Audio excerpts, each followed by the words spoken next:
मत छोड़ जो मरियली राम सनेही मत छोड़ जो मरियली तन मन धन जल जाएली तन मन धन जल जाए लगे थारी नाम सुमरियली प्रीत लगे थारे नाम सुमरियली दिन दिन दूनी प्रीत दिन दिन दूनी प्रीत काहे कबीर सा नाम नहीं छोड़े जो मरियली काहे कबीर सा नाम नहीं छोड़े जो मरियली हार होवे चाहे जीत हेली हार होवे चाहे जीत राम सनेही मत छोड़ जो मरियली राम सनेही मत छोड़ जो मरियली तन मन धन जल जाएली तन मन धन जल जाए। बोलो राम। महाराज कहते हैं राम जी से प्रेम करना बंद मत करो, राम जी से प्रेम करना छोड़ो मत। ये तन ये धन ये संसार की जितनी कीर्ति है ये सब नहीं रहने वाला। एक भी चीज बड़े बड़े राजा बादशाह कोई अपने संग कुछ लेके नहीं गया। और जब रावण जैसा ज्ञानी और बलशाली पुरुष भी सब छोड़ के गया तो तन मन धन गल जाए। ये सब इस संसार की वस्तु है, प्रकृति से बनी है, ये यहीं रह जाएगी, इसका फायदा उठा लो। जैसे लाइट जल रही है तो लाइट जला के सत्संग कर लो, माइक है मोबाइल है तो मोबाइल पे और कोई चीज़ ना देख के सत्संग देख लो, सत्संग सुन लो। अपने गुरु महाराज का नेट पे सर्च करके पूरा इतिहास पढ़ो, इन सब में मन लग जाता है। रहनी लिव और चर्चा एक है जिसकी, वो आदमी संसार में हीरा है, बड़भागी है। क्योंकि बलक बुखारी का बादशाह भरथरी गोपीचंद ये सब बड़े बड़े महाराजा हुए, बड़े पराक्रमी हुए और ये सब छोड़ के भजन में लगे। कैसे लग गए? इनको गुरु पक्का लगा, पूरा गुरु मिलिया साची सूझ पाई। तो क्या रटो राम नाम आची बिरिया आई, पाई नर देही भरत खंड आयो, बंछे इंद्र ब्रह्मा ऐसो तन पायो। इस तन को पाने के लिए इंद्र और ब्रह्मा भी तरसते हैं। उनकी भी इच्छा होती है कि हमको नर्तन मिल जाता, हमको भरत खंड मिल जाता तो हम भी जाके वहाँ भजन करते, हम भी वहाँ जाके भजन करते। लेकिन इस संसार में आके इस जीव ने मोह और ममता राम जी से न लगा के धन दौलत से लगाना शुरू किया। जिसकी ममता ज्यादा धन दौलत में लगी रहती है वो बिना किसी प्रयास के सर्प योनि में चला जाता है। इसके लिए कोई प्रयास करने की जरूरत नहीं होती। नाम की प्रतीत, महाराज कहते नाम की प्रतीत राजा सुभग सरप घेरो, द्वागड़ी सिमर राम कष्ट निवारियो। राम राम जीण लियो, पाप पुण्य कट रहो, सुख सारण सर्वहि को कारज सुधारियो। बोलो राम। एक राजा था, उसका नाम था सुभग। उसकी 3 रानियां थी। तो एक रानी बचपन से ही राम से नहीं हो गई, शादी से पहले जब शादी हुई तो उसका नेम था अपना भजन करना, पाठ पूजा करना। राजपाट के सुख शायरी में उसका कोई अहंकार नहीं था कि अरे मेरे पास इतना धन है, मैं तो महारानी हूँ, मेरा पति महाराजा है। नहीं, वो जानती थी ये सब संसार के रिश्ते निभाने के लिए होते हैं, चलाने के लिए होते हैं। इसलिए ज्ञानी आदमी कहते हैं ना कि संसार में चाहे मन जाए, मन में संसार ना आने दो, पानी में नाव चले तो चले, पर नाव में पानी ना आने दो, संसार में चाहे मन जाए। संसार में मन जाता है तो कोई बुरी बात नहीं है, जाने, लेकिन संसार मन में आके बैठ गया तो सब गड़बड़ हो जाएगा। नाव तो पानी में ही चलेगी, लेकिन पानी नाव में भर गया तो नाव डूब जाएगी। नाव तो पानी में ही चलेगा, पानी के बगैर वो चल नहीं। ऐसे हमको रहना तो इसी संसार में है, क्योंकि भगवान ने पेट दिया तो रोटी तो इसी संसार से मिलेगा, मकान इसी संसार से मिलेगा, रहने की व्यवस्था इसी संसार में होगी। इसलिए सबको हटाओ हटाओ करने से एक दिन अपने को हटना पड़ जाएगा। इसलिए कहते हैं ना कि संसार में चाहे मन जाए, मन में संसार ना आने, इनमें लगे रहो। हाँ हाँ, अरे मेरी मम्मी, अरे मेरे पापा, अरे मेरे भैया, बिना तुम्हारे कोई काम नहीं चलेगा। लेकिन अंदर से सोचो ये कुछ नहीं है, फालतू के है, हमें तो भगवान से लेना देना है, वो करेगा तो होगा। लेकिन अगर यहाँ कह दोगे तो बाधा लग जाएगी। नहीं, राजा सुभग की 2 रानियां थी जो ऐसी थी जो राजा सुभग के मन मुताबिक रहते हैं। समझ रहे होंगे ना मन मुताबिक का मतलब, यो पकौड़ी, यो चाट, मसाला डोसा, यही खाने में ज़्यादा इंटरेस्ट रखे। भजन पूजन क्या होता है उन्हें पता ही नहीं, कोई संस्कार ही लेके आई नहीं। उन्हें बस खाली खेलम कूदम यही करती करती अपने राजा घर की थी, राजकुमारी थी, शादी हो गई राजा से, यहाँ भी आगे वही विलासिता का जीवन। और वो रानी ज्ञानी थी, राजकुमारी होते हुए भी राज सुख से कोई मतलब नहीं, बैठ के भजन करे तो राजा को उससे ज़्यादा रुचि नहीं रखे। तो दोनों रानियां बड़ा कान भरे। जब कोई घाटा हो जाए तो क्या कहें, मालूम है घाटा क्यों हुआ, क्यों? वो है ना रानी तीसरी, वो पता नहीं क्या देखते नहीं, दिन भर गाली देती है तुम्हें। अब राजा तो दिमाग का हल्का था ही, अच्छा अरे क्या इसका ये पता नहीं क्या बड़बड़ करती है, ये बंद करा दो, और बंद नहीं करे तो मकान से बाहर निकालो। राजा ने कहा भाई रानी ये तुम क्या करती रहती हो, मुँह टप टप टप टप क्यों तुम्हारा? दुनिया की औरतें देखो किसी का मुँह चलता है क्या? सब चुप रहती है। और तुम्हारा मुँह हर समय चलता रहता है, क्या करती हो? मैं पतिदेव प्राणनाथ, मैं भजन करती हूँ, परमात्मा का सुमिरन करती हूँ। वो यहाँ इस घर में नहीं चलेगा, तुम दूसरा घर ले लो। एक दूसरा घर दे दिया और वहाँ पे नौकर चाकर रख दिया कि ये तुम रानी का ध्यान रखना, इससे हमारा कोई लेना देना नहीं। द्वाग दे दिया जिसको कहते हैं, उसको हटा दिया। अब दूसरी कोई स्त्री होती है तो दुखी हो जाती है, नहीं स्त्री दुखी हो जाती है कि मेरा पति द्वाग दे दिया रे, मुझे छोड़ दिया रे ये।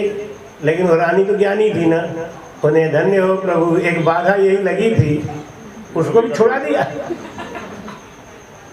पति बाधा था उनके लिए, क्यों? अब कभी न कभी तो पानी मांगेगा ही, तो कोई नहीं है तो पानी देना ही पड़ेगा। और फिर पति घर में आया तो मुंह तो देखना ही पड़ेगा कि क्या कह रहे हैं, क्या कर रहे हैं, नहीं तो देखना ही पड़ेगा। अब पति ने खुद ही द्वाग दे दिया, अब ले मामला फिर बैठ गया। रानी बड़ी खुश, अब मौका मिला भजन करने का, क्यों? नाश्ता पानी के लिए नौकर रख ही दिया है और भोजन मिल ही रहा है टाइम से, अब क्या कमी है? तो दिन रात भजन करने लगी वो रानी। एक बार भी मन में दुख नहीं मनाया कि पति ने छोड़ दिया। आजकल की औरतें तो पति के मारे हुए चली जाए, भजन 1 मिनट नहीं करे, खाली हाँ पति नहीं माने, पति नहीं माने। ज्ञानी औरत होती है कि बहुत बढ़िया, ना माने तो अच्छा ही है, कि मानेगा तो चलो 4 काम और बताएगा, नहीं मानेगा तो नहीं। मुंह फुला ले पति तो अच्छी बात है, 2 दिन कम से कम टेंशन खत्म रहेगा। रानी मस्त होके भजन करने लगी। एक दिन दोनों रानियों ने कहा, राजा हमको 68 तीर्थ करा दो। तीर्थ उरत करने का कोई मन नहीं, घूमने का मन। पिकनिक, आजकल लोग तीर्थों में क्यों जाते हैं मालूम? पिकनिक करने। अरे चलो वहाँ पे। एक आदमी आया वैष्णो देवी दर्शन करके आगे बोला, महाराज जी वैष्णो देवी जाना सब व्यर्थ हो गया, सब पैसा डाढ़ चला गया। क्यों, क्या हुआ भाई? दर्शन नहीं मिला? नहीं, दर्शन वर्शन तो मिल गया। हम बर्फ गिरते हुए देखना चाह रहे थे, वहाँ बर्फ गिरा ही नहीं। हम जब गए तो बर्फ गिर चुकी थी, हमारा पैसा सब डाढ़ चला गया। बड़ा दुखी हो रहा था। तो लोग आजकल तीर्थों में भी ऐसे ही जाते हैं। अब वो दोनों रानियों को लेके राजा 68 तीर्थों में घूमने चला गया, और जो द्वाग दे दिया था रानी उसको छोड़ दिया। 68 तीर्थ घूम फिर के जब आने लगा तो पंडित, वही जो गाल बजावा पंडित लोग होते हैं ना, पंडित ने सोचा कि मेरी दक्षिणा क्या बनेगी, क्योंकि राजा तो कहीं तीर्थ में वो कोई जल अर्पण किया होता, पूजा पाठ कराया होता तो दक्षिणा भी बनता हमारा। राजा ने तो कुछ किया ही नहीं है, तो होटल में रुक जाता था, घूम के साइड सीन देखता कि यहाँ से चलो, यहाँ से चलो। कहीं पूजा पाठ करवाया ही नहीं तो मुझे दक्षिणा क्या देगा। सोचा आज पंडिताई दिखाई दो। हाँ, नहीं लगना चाहिए ना थोड़ा पंडित है। उन्होंने कहा, राजा राजा एक मिनट सुनो। पंडित का एक कथा सुनो, अब बात आगे सुना। एक बार 3 अहिर के लड़कों ने एक गधा मार दिया। 3 अहिर के लड़कों ने गधा मार दिया। अब लड़के आगे रोने लगे कि पापा पापा ये मेरे हाथ से गधा मर गया रे। उनके पापा के चल पंडित जी के यहाँ चलते हैं। आए पंडित जी से पूछे, पंडित जी के यहाँ हमारे लड़कों ने ना गधा मार दिया। गधा, ये पंडिताई का भाषा, गधा मार दिया। बाप, रुको पत्रा देखने दो। ये देख, अरे भाई बहुत बड़ा पाप लग गया। यही महाराज अभी निवारण कैसे होगा? निवारण कहाँ रखा है, भुगतना ही पड़ेगा। ए पंडित जी कोई जुगाड़, यही है। ए पंडित जी कोई जुगाड़ बताओ यार। जुगाड़ तो एक है, क्या? 21 ब्राह्मण को भोजन कराओ और 21 सोने का गधा बनवाओ, और दक्षिणा में 1-1 सोने का गधा दे दो तो पाप कट जाएगा। अब उनके बाप ने लड़कों को डांटा, बेवकूफ, गधा मार दिया, अब 21 सोने का कहाँ से लाऊं गधा बनवा के? तो लड़का बोला, पापा पापा पंडित जी का लड़का भी तो था। तो यादव जी ने कहा कि पंडित जी आपका भी लड़का था, है? संतोष था क्या? हाँ, ये कह रहे संतोष भी था।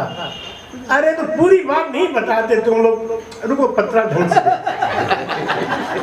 ये देखो देखो मिला ना, 3 अहीर 1 संतोषा, और गधा मरे का कोई नहीं दोषा।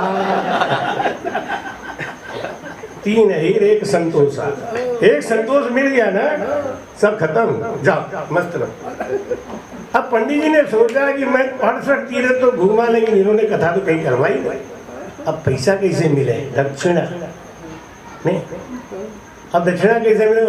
राजा साहब आज गृह प्रवेश मत करो, भद्रा लगा है। भद्रा पंडित जी जानते हो, ये भद्रा होता है, यही जाने, हम तो कुछ जानते हैं। नहीं भद्रा मालूम होता है ना। ओके, भद्रा लगा है तो क्या करोगे? आज यहीं टेंट लगा के यहीं रुक जाओ। अब वहाँ टेंट लगा के राजा रुक गया। रात को एक बहुत बड़ा अजगर आया, इतना मोटा, और राजा को चारों तरफ से घेर के और फन निकाल के यूं खड़ा हो गया। राजा बुलाया, पंडित इधर आओ। भद्रा अंदर लगा, भद्रा तो बाहर ही लग गया। ये क्या हुआ? यहाँ भद्रा लगा दिया तुमने? अच्छा खासा हम घर में जा रहे थे, पंडिताई दिखाने लगा। पंडित जी ने सोचा गड़बड़ हो गई, जुगाड़ बनी नहीं। अरे क्या आप समझते नहीं, ये नाग है ना, लोभी होते हैं धन के।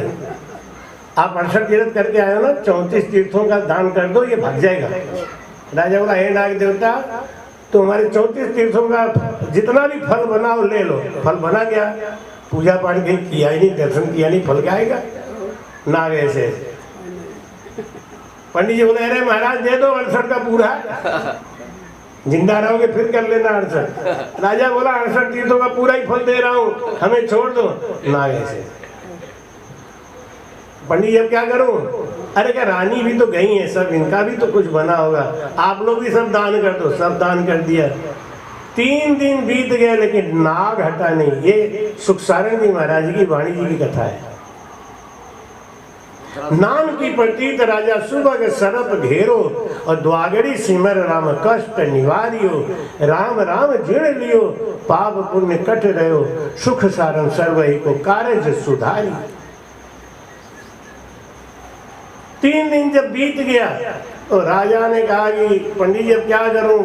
पंडित जी ने कहा कि क्या करूं, मेरे तो खुद ही रुलाई आ रही है। फंस गए ना दक्षिणा के चक्कर में, राजा फंसा हुआ है। पंडित जी ने कही एक बात और बताऊं, ये धन के बड़े लोभी होते हैं, धन के लोभ के कारण ही नाग बने हैं, इनको आप खजाने में से कुछ हिस्सा दे दो। राजा बोला हे नाग देवता मुझे छोड़ दो, आधा खजाना दान कर दूंगा। नाग बोला अरे क्या पूरा खजाना ले लेना, हम रहेंगे तो फिर कहें जिंदा रहेगा नर तो करेगा घर, कोई बात नहीं, तो पूरा ही खजाना ले ले। अब सांप को भी गुस्सा आ गया, वो नर्तन में आवाज लगा के बोला अरे बेवकूफ, तो हमको खजाने का लालच दे रहा है? तेरे पास जितना खजाना है ना, इतना मैं हर साल दान करता था। पिछले जन्म में मैं चक्रवर्ती सम्राट था, मैंने जप किया, तप किया, व्रत किया, दान इतना किया कि हर साल तेरे खजाने के बराबर मैं दान कर देता था। तो जिंदगी में एक बार 68 तीर्थ करने गया, मैं हर साल 68 तीर्थ करने जाता था। तीर्थ करे तो करे 68 में, मैं हर साल 68 तीर्थ करता रहा। हमें तीर्थों का दान देना है, हमको लोग सिखा रहा है, तू हमको दक्षिणा देना चाह रहा है उसका खजाने का। अरे क्या नाग देवता जब इतना बोल रहे तो ये तो बताओ ये हटोगे कैसे? कि वो जो रानी को तुमने द्वाग दे दिया है ना, उस रानी को बुलाओ, मैं उनका दर्शन करूंगा तभी जाऊंगा। राजा ने कहा कि ऐसा क्या खास बात है उसके अंदर, उसको तो मैंने ऐसे ही छोड़ दिया, वो किसी काम की नहीं। सांप बोला राजन मैं चक्रवर्ती सम्राट था, मैंने जप किया, तप किया, व्रत किया, सब कुछ किया, लेकिन मैंने गुरु नहीं बनाया और भजन नहीं किया। इसके वजह से मैं नाग योनि में बना पड़ा हूँ। वो अपनी रानी को बुला दो, उसके मुंह से मैं राम नाम की धुनी सुनूंगा, उसको गुरु बनाऊंगा, तभी मेरा उद्धार होगा। ये बात मैं जानता हूँ। राजा ने खबर भिजवाई अंदर, तो रानी जैसे ही सुनी मेरा पति कष्ट में है तो वो भागी, गिरते पड़ते दम नहीं था। आजकल की होती तो क्या सोचती कि छुड़वा लो उसी दोनों से जिसको लेके गए थे तीर्थ करने, हैं? हम तो किसी काम के नहीं, अब हमें काहे को बुला रहे हो? लेकिन नहीं, तो उसने अपना धर्म याद किया कि मैं पत्नी हूँ। मैं पत्नी हो गई, क्या किया, अपने पति को भी नहीं तार पाई। वो पत्नी धन्य है जो अपने पति को सत्संग में ले जाके सत्संग सुनाए, और वो पति धन्य है जो अपने पत्नी को कह कह के सत्संग कराए। क्योंकि एक दूसरे के सहारे हैं तो एक दूसरे के सहारे अच्छा ही काम करना चाहिए। ये दोनों धन्य हैं। लेकिन जो पति बाधा बन जाए सत्संग में और भजन में, वो पति पति नहीं हो सकता, और जो पत्नी बाधा बन जाए भजन और सत्संग में, वो पत्नी पत्नी नहीं हो सकती। ये सब मतलबी लोग हैं, ये सब अपने स्वार्थ के लिए जुड़े हुए। अरे क्या बाबा को मत बुलाओ, फालतू में रात को जगाते हैं, इनका सेवा करो बिना बात के बैठ के। ये प्लस पॉइंट नहीं देखेंगे कि जब चाहो तब कान ऐठ के बिठा लो, बाबा जरा सत्संग सुनाओ, बाबा जरा भजन कराओ, नहीं, ये प्लस पॉइंट नहीं देखेंगे। ये बाबा जब घर में रहेंगे तभी तो होगा। अब घर में रहेंगे भैया तो थोड़ा बहुत तो निभाना ही पड़ता है। रानी भागी भागी आई, जैसी रानी को देखा नाग देवता ने कुंडली खोल दी, सट भाग के गए सामने। रानी ने कहा तूने मेरे पति को दुख क्यों दिया? नाग देवता बोला आपका दर्शन करने के लिए, क्योंकि मैं महल में आता तो लोग मुझे मार देते, इतना बड़ा शरीर लेके मैं कहाँ जाता महल में, मुझे लोग मार देते हैं, मुझे कोई मौका नहीं मिला। धन्य पंडित जी महाराज का, भद्रा लगा दिया। ऐसा भद्रा लगाया मेरा काम बन गया, मैंने मौका देख लिया कि अब मौका अच्छा है, अब मत छोड़ो हैं। तो रानी ने बोला कि क्या चाहते हो? कि बस मुझे राम नाम का तारक मंत्र दे दो, दर्शन आपका कर लिया, बस मेरे कान में राम नाम का तारक मंत्र फूंक दो आप। और जैसे ही रानी ने उनको राम नाम का तारक मंत्र सुनाया, वैसे ही नाग का शरीर छूट गया, दिव्य स्वरूप पुरुष पैदा हो गया। रानी का फंद कट गया, क्योंकि राजा बड़ा खुश हुआ, अरे ये रानी तो बड़ी कमाल की है, ये दोनों फालतू है एकदम से, उन दोनों को डलवा दिया जेल में, किसी काम के नहीं, खाली तीरथ घुमाने के बहाने पिकनिक करा दी हमको, एक भी फल लेके आई नहीं, तो सांप ने तोल दिया है। जब रानी का फंद कट गया, उसका द्वार हट गया, सर्प का फंद कट गया, उसकी सर्प योनि कट गई, और राजा का फंद कट गया, उसका घेरा कट गया। तो भाई कहते हैं कि सर्प योनि में कौन जाता है? राजा ने क्या कहा कि मैंने सब कुछ किया, भजन नहीं किया, धन के लोभ में बैठा ही रह गया। धन आवे तो धर्म कमाना ही चाहिए। भाई कहते हैं कि पाई सूझ दियो सूझ सारी लिया गर्भ बाचा, करो कौल हर्षु करो बोल साचा। गुरु मिलते हैं तब हमको याद दिलाते हैं कि गर्भवास में तुमने कौन सा कौल किया था। जब हम 9 महीना उल्टे लटके थे, तब हमने परमात्मा से कौल किया था, उनको वचन दिया था। भाई कवि साहब लिखते हैं, ध्यान का वादा करके सजन तूने ध्यान लगाना छोड़ दिया, तूने ध्यान लगाना छोड़ दिया। देख लो भाई रहा जग रचना, दिन रात न मौत की याद रही। देख लो भाई रहा जग रचना, दिन रात न मौत की याद रही। उस सृजनहार की खबर नहीं, उस सृजनहार की खबर नहीं रे, तूने भोगन में मुंह मोड़ दिया, तूने भोगन में मुंह मोड़ दिया। ध्यान का वादा कह के वादा करके आया था गर्भवास से कि बाहर निकलूंगा, आपका भजन करूंगा, संत की सेवा करूंगा और कुछ नहीं करूंगा, लेकिन बाहर आके यही 2 चीज छूट गया, बाकी सब याद गया। सब काम करने लगा, 2 काम नहीं करता, एक तो भजन नहीं करता, एक संत की सेवा नहीं करता। तो महाराज कहते हैं, जतो सत्य समझा ततो त्याग कीना, हुआ शुभ कर्मी स्वर्गाधिक लीना। करे जिग 101 हुए इंद्र राजा, बंछे नर देही जी का कीन काजा। ब्रह्मा विधाता रचे जीव सोई, मिनख तन मांगे कहो अर्थ मोही। बोलो राम। बड़ाई कहते हैं कि संसार में आके जतीपना रखा, सत्यवादी बना, सत्यवादी बन के सत्य को कायम रखा, सत्य को पाला, जतीपना रखा, लेकिन सब काम किया, भजन नहीं किया। सारा काम करने में होशियार है, भजन करने में होशियारी नहीं दिखाता। भाई कहते हैं होशियारी दिखाना है तो भजन करने में दिखाओ। हुआ शुभ कर्मी स्वर्गाधिक लीना। शुभ कर्म करेगा तो क्या करेगा? स्वर्ग में जाएगा। और क्या करेगा?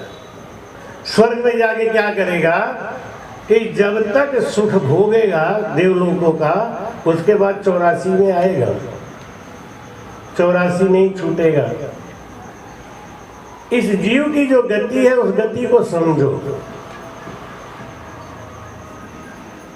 स्वर्ग लोक में जाने के बाद में भी रानाबाई की पर्ची में रानाबाई कहती हैं कि 14 बेर इंद्र पद पायो, हुओ मकोड़ो किसन बतायो। 14 बार इंद्र रहने के बाद में भी 84 कटी नहीं और मकोड़ा बन के घूम रहा था। इंद्र बनने के बाद में भी 84 नहीं कटी, मानव बनने के बाद में कौन सी गारंटी है? कबीर साहब कहते हैं कि क्यों फूला फूला फिरे, कौन से बात को देख के, क्या देख दीवाना हुआ रे, क्या देख दीवाना हुआ रे। कौन सा चीज ऐसा देख लिया संसार में कि भगवान को भूल गया, जिसके लिए कॉल किया था। भाई कहते हैं जिस परमात्मा ने हमें नाक बनाया, आंख बनाया, कान बनाया, और उस परमात्मा की याद तो हम भूल गए। किसको याद करने लगे? इस संसार को। किसी ने 2 रोटी दे दी, उसका एहसान मान रहे हैं, किसी ने थोड़ा कुछ दे दिया, उसका एहसान मान रहे हैं। लेकिन परमात्मा ने इतना सुंदर शरीर दे दिया, इतना सुंदर तन दिया, निरोगी तन दिया है और रक्षा भी कर रहा है, उसका एहसान नहीं मानते। दूसरे का छोटा छोटा एहसान सर पे रख के घूम रहे। परमात्मा का इतना बड़ा एहसान, पानी से पैदा किया मरियली और नकचख साज बनाए। ये जीव जब माता के गर्भ में आया ना, तो 5 दिन तक पानी का बुजबुजा था। बुजबुजा समझ रहे हैं ना? पानी बहता है ना बरसात में, तो पानी का गुब्बारा बन जाता है ना, ऐसे पानी का गोला जो बनता है गुब्बारा, ऐसे हम 5 दिन तक अपने माता के गर्भ में बैठे रहे। फूंक लगने से भी फट सकता था, लेकिन परमात्मा ने रक्षा करी। पानी से पैदा किया मारी हेली, नकचक साज बनाए। उन साहेब ने कैसे भूल गई मारी हेली, गाड़ा रहे हो रे सराय। घर के कामों में इतना व्यस्त हो गए, अरे मैं क्या करूं। अच्छा एक बार बताओ, माता पिता की सेवा कर्ज है कि फर्ज है? माता पिता की सेवा फर्ज है, और बेटा बेटी की सेवा कर्ज है। बेटा बेटी की सेवा कर्ज है, और माता पिता की सेवा फर्ज है। फर्ज की अंग्रेजी क्या होती है? फर्ज किसको अंग्रेजी में क्या कहते हैं? फर्ज को फॉर्मेलिटी, यही कहते हैं, और कुछ? रिस्पॉन्सिबिलिटी। रिस्पॉन्सिबिलिटी माने फर्ज, ऐसा ही होता है क्या? नहीं, हमें नहीं, हमको ये बताया नहीं किसी ने। रिस्पॉन्सिबिलिटी होती है जिम्मेदारी, फर्ज नहीं, जिम्मेदारी। फर्ज अलग चीज है। फर्ज कब निभाया जाता है? जैसे किसी की लड़की की शादी में, आप हमारे शादी में आए थे लड़की के, तो आपकी लड़की की शादी हो गई, तो हम क्या कहते हैं सबसे? अरे उनकी लड़की की शादी में जाना, थोड़ा फर्ज निभाया है जाके। अब समझ रहे? फर्ज निभाने का मतलब क्या होता है? लापरवाही, कोई सेंस ऑफ रिस्पॉन्सिबिलिटी नहीं। मैं फर्ज निभाने जा रहा हूँ। अरे वहाँ क्यों जा रहे हो? अरे कुछ नहीं, हमें क्या लेना देना, लेकिन फर्ज तो निभाना ही पड़ता है ना।